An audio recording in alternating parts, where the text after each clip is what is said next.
جو کوئی جمعہ کے دن سورۃ الکہف کی تلاوت کرے تو اللہ 2 جمعوں کے درمیان اس کے لیے ایک نور کو روشن کر دیتا ہے. اور لائٹ روشنی کبھی فائدہ مند چیز ہے جس میں انسان کو دکھتا ہے، اور اندھیرا نقصان دہ اس لیے کہ اس میں آپ نہیں جانتے کیا آگے ہو سکتا. تو نور ہدایت آپ کے لیے کر دیتا ہے کہ 2 جمعہ کے بیچ میں یہ نور چمکتا رہتا ہے. آپ کے لیے کیا کرنا ہے؟ اس دن سورۃ الکہف کی تلاوت کرنا ہے پورے جمعہ میں. تو جمعہ کب چالو ہوتا ہے؟ جمعرات کی رات سے. تو وہاں سے لے کر تو دوسرے دن تک کبھی بھی کر سکتے. کوئی ضروری نہیں جمعے کی نماز سے پہلے، کوئی ضروری نہیں جمعے کی نماز کے بعد، کوئی ضروری نہیں جمعہ کے دن فجر کے بعد. آپ مغرب کے بعد سے لے کر جمعرات تھرسڈے گزر گیا، مغرب ہو گئی، وہاں سے لے کر سیکنڈ ڈے تک کر سکتے ہیں. ایک ساتھ بیٹھ کے کیجیے، یا ایک ساتھ نہیں ہو سکتے کسی وجہ سے تو توڑ کے کیجیے انشاءاللہ، کوئی مسئلہ نہیں کہ بھائی کچھ شروع کر دیا پھر بیچ میں ٹائم آ گیا نماز وغیرہ جا کے پھر آپ کا کنٹینیو کر لیا، ماشاءاللہ ایک ہاف این آور ہارڈلی زیادہ سے زیادہ ختم ہو گیا آپ کا سورۃ الکہف. ضرور پڑھے.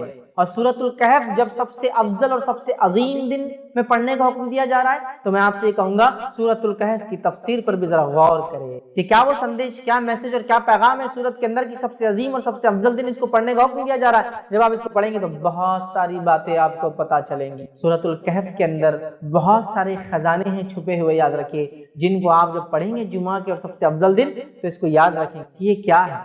اس کی پہلی 10 آیتوں کی صرف فضیلت یہ ہے اس سورۃ الکہف کی کہ جو اس کو تلاوت کرتا ہے کس سے محفوظ رہے گا؟ دجال کے فتنے سے محفوظ رہے گا. اور دجال کا فتنہ کیا ہے؟ صرف ایک روایت رکھتا ہوں اس تعلق سے کہ اللہ کے رسول صلی اللہ علیہ وسلم فرماتے ہیں نوح علیہ السلام سے لے کر تمام انبیاءوں نے مجھ سے پہلے تک، مطلب آپ صلی اللہ علیہ وسلم پہلے تک دجال کے فتنے سے اپنی قوم کو ڈرایا ہے. نوح علیہ السلام پہلے رسول انسانی طرف بھیجے گئے، ان سے لے کر تمام انبیاءوں نے کس سے ڈرایا اپنی قوم کو؟ دجال سے. اور دجال کے فتنے سے بڑا کوئی فتنہ نہیں ہوا ہے، اس لیے تمام انبیاءوں نے ڈرایا ہے. اور صحابہ کو جب اللہ کے رسول صلی اللہ علیہ وسلم نے بات بیان کی صحابہ کانپنے لگے اور ڈر گئے، کیونکہ وہ جانتے تھے آخری نبی کے بعد اس کا آنا تو طے ہے، لیکن ڈرانا پہلے نبی سے پہلے رسول ڈرا رہے ہیں اپنی قوم کو دجال کے فتنے سے. کتنا ڈینجرس فتنہ، اس سے بچ سکنا. پہلی 10 آیتوں کی فضیلت، کچھ نہ کچھ تو پیغام ہے ان 10 آیتوں میں. کھولیے اس پیغام، جائیے اس کی تفسیر اور اس کی گہرائی ہوگی، پھر پتہ چلے گا کیا اسٹرانگ میسج اللہ دے رہا ہے، کیا سگنلز پاس کیے جا رہے روز قیامت جو سب سے بڑا فتنہ آنے والا ہے اس سے بچنا ہے. تو یہ ہے میرے طرف سے پیغام اور ہدایت. دیکھو، ڈیکوڈ کرو اس کے پیغاموں کو، ان میسیجز کو دیکھو، اس کی تفصیلات میں جاؤ، اس کی تشریح میں جاؤ، اس کی گہرائیوں میں جاؤ، اور اپنے آپ کو اور اپنے آنے والی نسلوں کو دجال کے فتنے، وہ دجال جو عظیم آنے والا ہے سب سے بڑا، اس کے علاوہ چھوٹے موٹے دجال تو انشاءاللہ یوں نکل جائیں گے. سب سے بڑے فتنے کا اس کے اندر حد ہے 10 آیتوں میں. ایک روایت میں کہ پہلی 10 آخری 10 کی بھی الفاظ ہے ایک حدیث کے کہ آخری 10 بھی دجال کے فتنے سے نہ جائے. سمجھا؟ سورۃ الکہف پڑھیے. نوجوانوں کے واقعے سے چالو ہوتی ہے جو اپنے رب پر ایمان لائے اور پھر وہ اپنی جانوں کو بچانے ایک گفا میں چھپ گئے. رب العزت نے ان کو نشانی بنا. جب اٹھے پتہ نہیں کتنے 100 سال بعد عرصہ ختم ہو چکا تھا، لوگ ایمان لا چکے تھے. یہ ایمان لائے تھے، کوئی ایمان والا نہیں تھا. جب یہ اٹھے دینوں سے تو سب ایمان والے تھے. لوگوں نے پہچان لیا، کہا اچھا تم تو وہ تمہارے قصے مشہور تھے، لوگ بولتے تھے کچھ نوجوان چلے گئے وہ تم پہچان لیا. پڑھیے سورت. اس دن خاص کیا ہوتا ہے جب یہ پڑھ لیتے ہیں آپ تو ایک جمعہ سے دوسرے جمعہ ایک نور آپ کے لیے روشن کر دیا جاتا ہے. یہ سورۃ الکہف کی فضیلت ہے خاص طور سے جمعہ کے دن پڑھے جانے کے لیے. سورۃ الکہف کا معاملہ فتنوں کے معاملے میں اس کی خصوصیت ہے. صحیح مسلم کی روایت ہے، نبی اکرم صلی اللہ علیہ وسلم فرماتے ہیں جو یاد کرے سورہ کہف کی اول 10 آیتیں وہ دجال کی فتنے سے بچ جاتا ہے. تو 4 بڑے فتنوں سے ہم کیسے محفوظ رہ سکتے ہیں اگر سورۃ الکہف کے 4 واقعات کو اگر ہم سمجھ لیتے ہیں. پہلا دین اور ایمان کا فتنہ، دوسرا مال و دولت کا فتنہ، تیسرا علم کا فتنہ، چوتھا اس واقعے سے جو ہم نصیحتیں سیکھیں گے وہ ہے عہدے، منصب، سربراہی، لیڈرشپ، بادشاہت کا فتنہ. دین و ایمان کے فتنے میں اصحاب کہف نے کیسے گائیڈ کیا ہم لوگوں کو؟ پہلی کی ہوئی تھی توحید کو تھامنا. توحید سب سے اہم چیز ہے، یاد رکھیے، اس کے علاوہ کچھ نہیں. توحید کی نعمت، توحید کی دولت، توحید سے بڑی کوئی چیز دنیا میں نہیں. یاد رکھیے، ایک اللہ کو ماننا، اسی کی عبادت کرنا، اس کے اسماء و صفات پر ایمان لانا اور اسی کو رب اپنا تسلیم کرنا، یہ سب سے بڑی دولت ہے اگر کسی کو ملی ہے توحید کی. ہم دیکھتے ہیں دنیا کی چکا چوند انسان کو توحید سے دور کر دیتی. دنیا کی رنگینیاں، سائنس، ٹیکنالوجی، مال، دولت، عورت، نشہ، رشوت، برائی، گندگی، یہ تمام چیزیں انسان کو توحید سے دور کرتی ہے. مسلمانوں میں تو ایک کہاوت مشہور ہے، پیسہ ہاتھ کا میل مانتے ہیں، آیا اور گیا. یہ اتنا بے وفا ہے کہ کسی کے پاس ٹکا نہیں آج تک. ادھر سے ادھر ایسا چھلانگیں مارتا ٹرانسفر ہوتا. کبھی کبھار دیکھی کی لائف میں آپ کسی کی بادشاہت تو اس کی فقیری بھی دیکھیں. اس دور میں فتنہ اتنا بڑھ چکا ہے کہ لوگ ملحد ہو رہے ہیں، اللہ کا انکار کر رہے ہیں. اس کی وجہ سے سائنس ٹیکنالوجی میں نے سیکھ لی، اب میں رب کو نہیں مانتا نوز باللہ، تو لوگ انکاری بن رہے ہیں. لوگ علم حاصل کر کے متکبر بن رہے ہیں. سائنسداں تکبر، ڈاکٹر صاحب اتنے متکبر کی لوگوں سے بات بھی نہیں کرتے، تکبر کی بنیاد. ارے یار چھوٹے موٹے لوگ کیا بات کریں گے، میری بات کیا طاقت اور استطاعت اگر اللہ آپ کو دے تو لوگوں سے شر دور کرنا چاہیے. اور ہمارا معاملہ یہ طاقت مل گئی ہم کو کہ ہم ہی سب سے بڑے شر کرنے والے لوگوں کے لیے بن جاتے ہیں. جب تک غریب تھے اچھے تھے، جیسی مال آیا پیڑ میں سے پیر نکل گئے، ان کو تکلیف دینا چاہتے. جب تک میں غریب ہوں دوسروں کے